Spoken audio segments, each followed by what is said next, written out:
हिंदुस्तान में पहली बार मरांज cinema 60।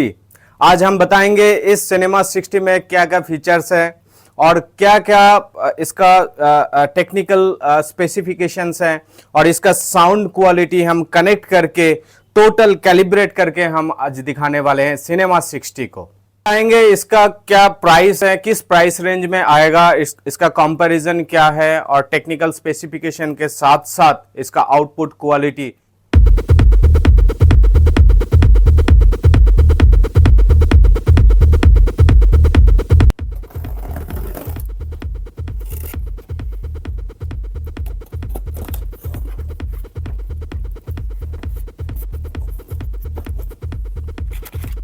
Power cable, Odyssey mic for the calibration. This is the box. आज दिखाऊंगा इस बॉक्स में क्या क्या है। ये ह्योस का कनेक्टिविटी ब्रोशियर्स, यूजर मैनुअल डिटेल्स में दिया हुआ है, इसमें यूजिंग का क्या क्या है। रिमोट कंट्रोल बहुत अच्छा इसका फेस प्लेट है, देख सकते हैं कि ये मैट फिनिश है और गोल्डन कलर का एक कॉम्बिनेशन में। एवरी फीचर्स यहाँ पे मेंशन है। इसका बैक है, बैटरी रिमोट कंट्रोल का। ये वाईफाई एंड ब्लूटूथ एंटेना है। ये AM एंटेना रेडियो स्टेशन के लिए, FM एंटेना FM स्टेशन के लिए।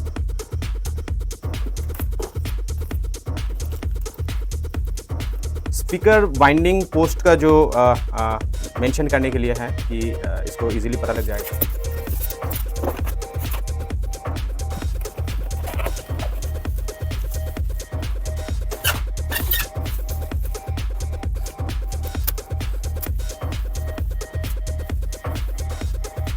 ये रिसीवर है क्या चीज। इसमें सबसे पहले तो देखिए इसका जो फ्रंट पैनल है, फ्रंट पैनल में इस साइड दोनों साइड पे देखिए कितना अच्छा टेक्सचर बना हुआ है दोनों। इसके बाद आप देखिए बीच में एक सेपरेटेड फ्रंट पैनल बना हुआ है, कितना अच्छा लुक्स और मैट फिनिश। इसके बाद देखिए ये राउंड LCD डिस्प्ले है और इसके ऊपर गोल्डन कलर पे इसका लोगो बना हुआ है और इस साइड इसका मॉडल नंबर लिखा हुआ है। बाकी आप देखिए इसका जो फ्रंट पैनल का फंक्शनल बटन्स है वो हम बताएंगे। यहाँ पे देखिए कितना अच्छा एक टच स्विच दिया हुआ है जो कि इसका पावर स्टैंड बाय स्विच है। इसके बाद देखिए सेटअप माइक जो कि आपका ऑडिसी कैलिब्रेशन के लिए, रूम करेक्शन के लिए यूज होता है। इसके बाद pure direct, MDAX, Zone 2 on and off, Zone 2 source, tuner minus and plus, dimmer, status, sound mode and USB। और कितना अच्छा यहाँ पे एक अच्छा फील वाला वॉल्यूम कंट्रोल दिया हुआ है, ये वॉल्यूम कंट्रोल प्लस माइनस। और सिमिलरली इस साइड दिया हुआ है एक इनपुट सिलेक्टर जिसमें आप मैनुअली इनपुट को सिलेक्ट कर सकते हैं। तो ये फ्रंट लुक को देखते दूर से ही पता लग जाएगा कि हाँ वहाँ पे मरांज का कोई सिस्टम रखा हुआ है, आइदर सिनेमा 60 और सिनेमा सीरीज का कोई AV रिसीवर रखा हुआ है। तो ये लुक्स का ये फील देता है। साइड इसमें क्या क्या कनेक्टिविटीज़ हैं, इनपुट्स, आउटपुट्स एंड और भी टेक्निकलिटीज़ क्या क्या है, ये सारा चीज़ दिखाते हैं। अभी देखिए यहाँ पे नीचे जो है ये सारा स्पीकर का टर्मिनल्स गया हुआ है। Front, left, right, centre, surround, left, right, Dolby Atmos के लिए भी ये दोनों चैनल दिया हुआ है, या तो आप surround, back, right and left के हिसाब से भी यूज़ कर सकते हैं। This is assignable. अभी देखते हैं कि यहाँ पे FM का पोर्ट दिया हुआ है, FM एंटेना यहाँ पे कनेक्ट हो जाता है FM के लिए, ये AM के लिए है।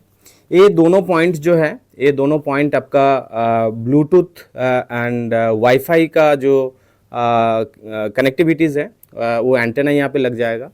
इसके बाद आप देखिए यहाँ पे ऑडियो इन है, फोनो। ये फोनो है बेसिकली टर्नटेबल रिकॉर्ड प्लेयर, इस टाइप का ग्राउंड के साथ यहाँ पे कनेक्ट हो जाता है ताकि आपको एडिशनल कोई भी फोनो स्टेज एम्पलीफायर, फोनो फ्री स्टेज एम्पलीफायर कोई चीज़ का ज़रूरत नहीं है।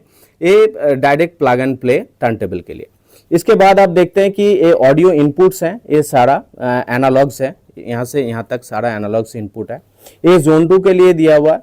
यहाँ पे देखिए प्री आउट है, प्री आउट आपका, अब देखिए ये फ्रंट का left and right, centre, surround left and right and surround back left and right. और यहाँ पे सबवूफर 1 2, यहाँ पे 2 एक्टिव सबवूफर कनेक्टिविटी का जगह दिया हुआ है। इसके बाद अब देखिए ये RS-232 है जो सर्विस के लिए है। बेसिकली यहाँ पे 12 वोल्ट DC ट्रिगर आउट के लिए भी आप यूज कर सकते हैं, ये वाला पोर्ट इसलिए दिया हुआ है। यहाँ पे आप देखिए डिजिटल इनपुट है, ये दोनों हैं आपका कोएक्शियल और ये दोनों हैं ऑप्टिकल, मतलब 4 डिजिटल डिवाइस एडिशनली यहाँ पे यूज कर सकते हैं। इसके बाद है नेटवर्क, अगर कोई वाईफाई यूज़ नहीं करना चाहता, डायरेक्ट केबल के थ्रू भी आप ले सकते हैं इंटरनेट। इसके बाद आप देखिए यहाँ पे 6 HDMI इनपुट्स हैं और सबसे मज़े की बात यह है कि पहला जो 3 HDMI इनपुट है ये 4K है और ये जो 4 5 6 ये तीनों इनपुट हैं ये 8K हैं। इसके बाद देखिए 2 HDMI आउटपुट है, एक है ARC एंड EARC। EARC जो है ये हाई रेज ऑडियो के लिए यूज होता है। इसके बाद एडिशनल एक मॉनिटर 2 भी दिया हुआ है। अब देखिए यहाँ पे HDMI out HDCP 2.3 and 8K, ये इसका सबसे खास बात है। इसके बाद आप देखिए यहाँ पे एक पावर सॉकेट इनपुट दिया हुआ है जो कि AC कनेक्शन हो जाएगा। इसके बाद आप देखते हैं कि यहाँ पे क्या क्या टेक्नोलॉजी दिया हुआ है। यहाँ पे है डॉल्बी विजन। डॉल्बी विजन बहुत ही इम्पॉर्टेंट है सिनेमा मूवीज़ के लिए। इसके बाद है डॉल्बी एटमॉस है साउंड के लिए, जैसे हम पहले भी पुराना वीडियो में भी हम डिस्कस किए हैं कि डॉल्बी एटमॉस क्या होता है। उसके बाद आप देखिए DTS-X है, HDMI और DC, ये सारा फीचर्स एंड सारा टेक्निकलिटीज़ इसके अंदर अवेलेबल है। बताते हैं कि इसका यूनिक फीचर्स के बारे में, जो कि बाकी कंपेयर अगर करेंगे दूसरा और भी मॉडल के साथ, उसमें मुश्किल है इस प्राइस पॉइंट के हिसाब से अगर देखा जाए। जैसे इसका जो है डॉल्बी विजन एक बहुत अच्छा फीचर्स है जो मूवी लवर्स के लिए। इसके बाद ये स्ट्रीमिंग सर्विस ऑलमोस्ट सारा ही अवेलेबल है, जैसे स्पॉटिफाई, टाइडल, डीजर, एयरप्ले 2, ये सारा चीज़ आप इसमें बिना फ़ोन को एंगेज करते हुए रिमोट कंट्रोल के थ्रू आप सिस्टम ऑपरेट कर सकते हैं और ये सारा स्ट्रीमिंग सर्विस देख सकते हैं और सुन भी सकते हैं। दूसरी बात यह है कि इसमें जो आज की डेट में जो डॉल्बी एटमॉस ज़्यादातर सिस्टम में ये पाया गया कि वर्चुअल डॉल्बी एटमॉस होता है, ना कि ओरिजिनल एक्चुअल फीलिंग वाला जो डॉल्बी एटमॉस है वो साउंड इफेक्ट नहीं आता। जो हमने इस सिस्टम को कनेक्ट करके हमने देखा कि कंपनी जैसे दावा करती है कि इसमें Dolby Atmos actual Dolby Atmos है, तो डॉल्बी एटमॉस का एक्चुअल इफेक्ट मिला है। और सबसे मतलब जो एक्चुअल ख़ास बात ये है कि ये मूवी के साथ साथ म्यूज़िक में भी स्टीरियो एम्प जैसा परफॉर्म करता है। हाँ दोस्तों, स्टीरियो एम्प जैसा परफॉर्म करता है। जैसे स्टीरियो का जो सबसे ख़ास बात ये होता है कि उसका sound stage stereo separation, left and right का जो सेपरेशन चैनल, जो आपको फील देगा कि बिना सेंटर होते हुए भी सेंटर से आपको वोकल मिलने वाला सिस्टम बहुत ही कम मिलता है। और उसमें से ये मरांज का सिनेमा 60 एक है। कितना सारा कॉम्बिनेशन कंपनी ने दिया है इस मॉडल के ऊपर। जैसे आप देख सकते हैं कि इसमें 5.1 आपका स्पीकर पैकेज है, आप डायरेक्ट 5.1 लगा लीजिए। आप अगर देखेंगे कि आपके पास 7.1 है, 7.1 लगा सकते हैं। 7.2 भी आप यूज़ कर सकते हैं, 5.2 भी यूज़ कर सकते हैं। अगर आप चाहते हैं कि डॉल्बी एटमॉस यूज़ करना, 5.1.2 या 5.2.2 ये भी यूज़ कर सकते हैं। अगर आप चाहते हैं कि आपका जो सबवूफर का जो पंच है वो बहुत अच्छा आए, मतलब म्यूज़िक को भी ओवरलैप कर दे, इस टाइप का रिक्वायरमेंट अगर कभी आता है, तो आप 2 एक्टिव सबवूफर लगा सकते हैं। अपना चॉइस के हिसाब से, अपना पसंद के हिसाब से आप वॉटेज सिलेक्ट करके इसमें लगा सकते हैं।